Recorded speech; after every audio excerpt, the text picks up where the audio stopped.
रात काफी ठंडी थी। शहर के मॉर्ग के अंदर और भी ज्यादा ठंडक थी। ये जगह एकदम शांत और स्थिर थी। यहाँ डेड बॉडीज रखी थीं इंतजार में। लेकिन आज रात कुछ तो गड़बड़ थी। एक बॉडी गायब थी। वो बॉडी थी माया वर्मा की। वो एक अमीर बिजनेस वुमन थी जिसे बहुत लोग जानते थे। अब वो जा चुकी थी, एक लॉक्ड कमरे से गायब। मॉर्ग की हवा में भारीपन था। उसमें एक नया अजीब सा राज छिपा था। ये खबर सर्दियों की ठंड की तरह फैल गई। एक बॉडी चोरी हो गई मॉर्ग से। ऐसा पहले कभी नहीं सुना था। बहुत ही चौंकाने वाली बात थी। आखिर ऐसा कैसे हो सकता था? सिक्योरिटी गार्ड, जो काफी नर्वस आदमी था, उसने कसम खाई कि उसने कुछ नहीं देखा, कुछ नहीं सुना। माया वर्मा, जो जिंदगी में इतनी पावरफुल थी, अब मौत के बाद एक रहस्य बन गई थी। उसका गायब होना एक खामोश चीख जैसा था, जो खाली स्टेरिल गलियारों में गूंज रही थी। पुलिस को बुलाया गया। वो जल्दी ही पहुंच गए। इस केस को लीड कर रहे थे एसपी जयराज रावल। वो एक अच्छे ऑफिसर थे। उन्होंने कई अजीब चीजें देखी थीं, लेकिन ये केस कुछ अलग लग रहा था, जैसे ये उनका कोई पर्सनल मामला हो। जयराज के दिल में अपना ही एक दुहक था। कुछ ही समय पहले उन्होंने अपनी पत्नी को खोया था। उसकी यादें हमेशा उनके साथ रहती थीं, उनके दिल में एक मीठा सा दर्द बनकर। वो नुकसान को समझते थे। वो जानते थे कि ये कैसी परछाइयां डालता है। इस अजीब केस ने पुरानी यादों को ताजा कर दिया था। गायब बॉडी, खामोश मोर्ग, ये सब उन्हें एक जाने पहचाने रास्ते की याद दिला रहा था।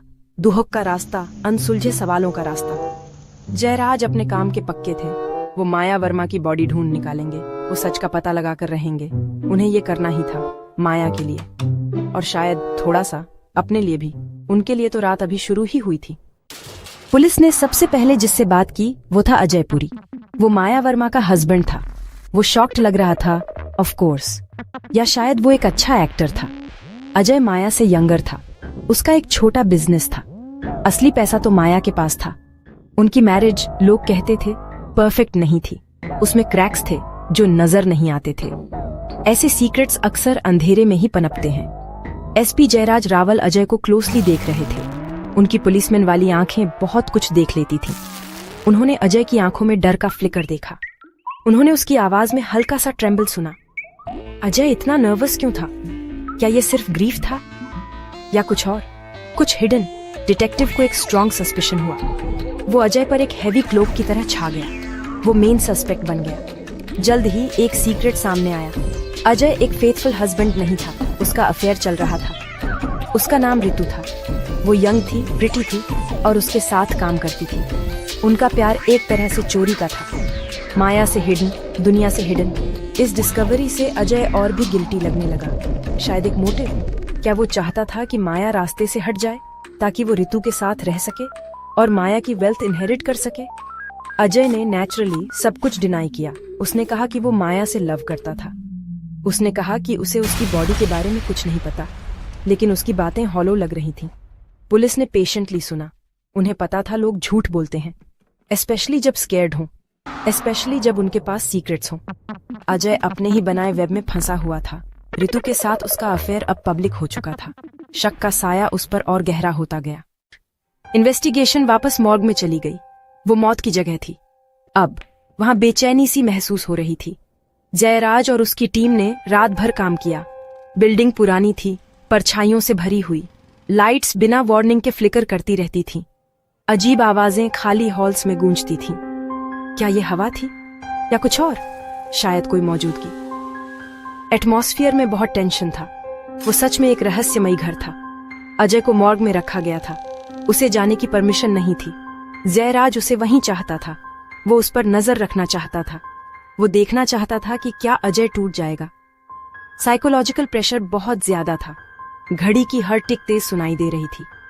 हर परछाई हिलती हुई लग रही थी। अजय और ज्यादा परेशान होता गया। वो बार बार कह रहा था कि वो इनोसेंट है, लेकिन वो जगह ही उस पे इल्जाम लगा रही थी। ये एक डरावना चूहे बिल्ली का खेल था। और भी अजीब चीजें होने लगीं। मॉर्ग में एक फोन बजता था, लेकिन दूसरी तरफ कोई नहीं होता था। सिर्फ खामोशी, या फिर हल्की सी सरसराहट। जो चीजें एविडेंस थीं, वो हिलती हुई लगती थीं। फाइल्स अपनी जगह से इधर उधर हो जाती थीं। ऐसा लगता था जैसे माया की आत्मा वहां हो। शायद वो उन्हें देख रही थी। शायद वो कोई गेम खेल रही थी। इन्वेस्टिगेटर्स को हल्का सा डर महसूस हुआ। ये कोई आम केस नहीं था। जयराज बाहर से शांत रहा। लेकिन अंदर से उसे भी अजीब लग रहा था। उसने अजय पर और दबाव डाला। उसने और सवाल पूछे। उसने अजय के खिलाफ सारे एविडेंस सामने रखे। Affair, possible motive, missing body. Ajay panic करने लगा। उसने कहा कि उसे फंसाया जा रहा है। उसने कहा माया चालाक थी, वो कुछ भी कर सकती थी। उसकी बातें डेस्परेट थीं, वो बिल्कुल हद पर था। फिर कहानी में एक जबरदस्त मोड़ आया, एक ऐसा मोड़ जिसकी किसी को उम्मीद नहीं थी। ऐसा लगा कि माया वर्मा सिर्फ एक विक्टिम नहीं थी। उसे अजय के रितु के साथ अफेयर के बारे में पता था। उसे कुछ समय से ये बात मालूम थी। वो ऐसी औरत थी जो चीजें ध्यान से प्लान करती थी। उसे आसानी से बेवकूफ नहीं बनाया जा सकता था। उसका गायब होना रैंडम नहीं था। ये एक बड़े और ज्यादा कम्प्लेक्स प्लान का हिस्सा था, एक प्लान जिसे उसने खुद ही शुरू किया था। माया ने अजय को सबक सिखाने का फैसला किया था, एक भयानक डरावना सबक। उसने फेक एविडेंस बनाए, उसने क्लूज बनाए, उसने ऐसा दिखाया जैसे अजय ने उसे मार डाला हो और फिर उसकी बॉडी गायब कर दी हो। वो चाहती थी कि वो तड़पे, वो डर महसूस करे जो उसने महसूस किया होगा, वो धोखा। ये उसका रिवेंज लेने का तरीका था, एक कोल्ड कैलकुलेटेड एक्ट कब्र के उस पार से, या ऐसा ही लग रहा था। जस्टिस उसके अपने ट्विस्टेड तरीके से। लेकिन एक और भी बड़ा सरप्राइज था। रितु, अजय की लवर, वैसी नहीं थी जैसी दिखती थी। वो सिर्फ एक यंग एम्प्लॉई नहीं थी। रितु एसपी जयराज रावल से कनेक्टेड थी। वो उनकी बेटी थी। उसकी माँ जयराज की पत्नी की मौत हो गई थी।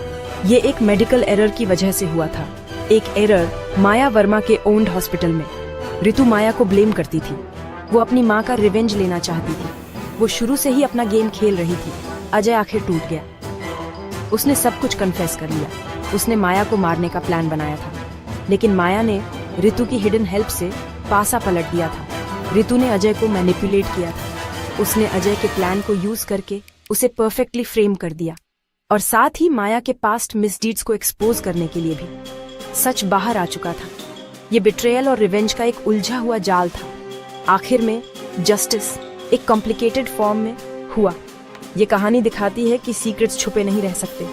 सच, चाहे कितना भी शॉकिंग हो, हमेशा रोशनी तक अपना रास्ता ढूंढ ही लेता है।